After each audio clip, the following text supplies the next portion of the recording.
All right, ladies and gentlemen, boys and girls, this is Dave, the Real Music Observer, observing real music in real time for real people just like you and just like me.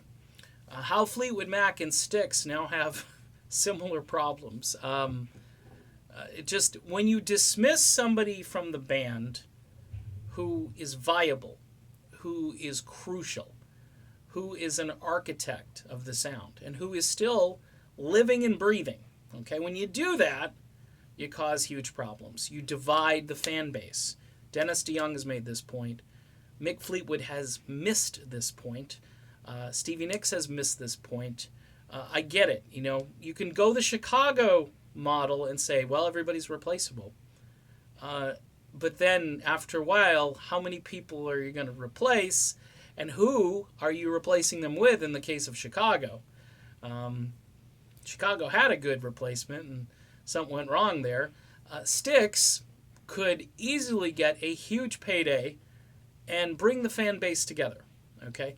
Fleetwood Mac, all right, I think what has happened is money coming soon, meaning in October when their tour begins, was crucial to this decision. I think Irv Azoff said, hey, we need to get you guys on the road in the fall. We need to book these venues.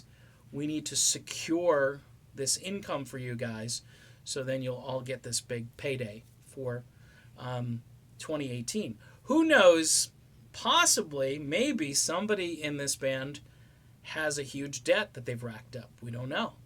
Could be, think about all this stuff. Lindsay says Fleetwood Mac lost perspective. Now, he didn't elaborate on what perspective that is.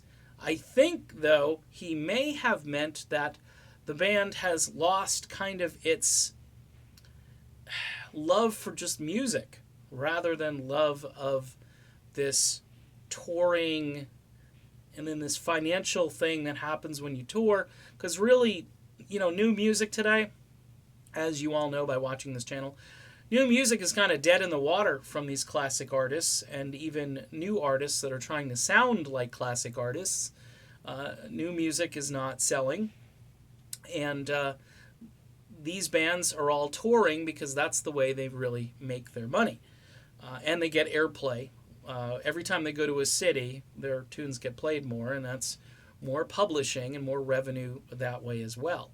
So it's a little bit weird and just following the same business model as all these other big name acts that go out on tour, where there's an original member who could be in their band, and they decide, well, we can do this without them. We've seen it time and time and time and again, and it's frustrating because as a fan you're thinking, okay, how come you couldn't reach an agreement with so and so? I'm not expecting Deep Purple to reach an agreement with Ritchie Blackmore at this stage. I'm not. That's kind of a lost cause. But there are other bands out there that should be together. And Fleetwood Mac, at this stage in their career, to kind of wipe the slate clean of Lindsey Buckingham and bring in, they're not unknowns. I mean, they had to bring in some name ID in order for this to work. And they did. But they didn't have to. I think you could have rode in the separate limousines. You don't have to deal with Lindsay as a person if you don't like him. You can rehearse, you get on stage, you do your thing, and you all go your separate ways because that's how it works today. This isn't, Fleetwood Mac in 1977 pulling up in the limousine, all right, and they all get out because they're all in the same car. That doesn't happen anymore, folks.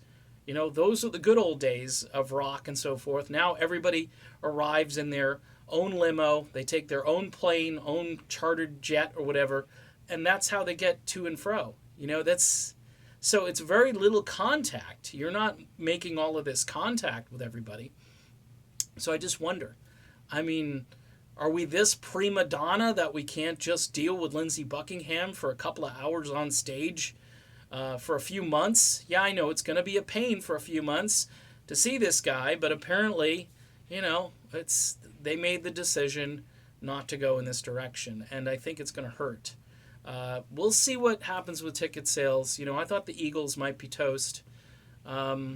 They weren't, and I think the reason the Eagles weren't toast is because Glenn passed away and was replaced by his son. And enough people, I guess, dig Vince Gill where it's okay. His son is doing a great job, you know. Lindsey Buckingham is still alive, and he's doing great. He's going to tour in the fall. But Fleetwood Mac, unfortunately, they've got the name, and they're going to get the crowds. Lindsey, I'm sure he'll sell out the small venues, but, you know, you can't really compare that to these large stadiums, and Lindsey should be on stage with them. We shall see what will happen. It's going to be interesting. All right, done with this video. I think Fleetwood Mac made a mistake. See you soon.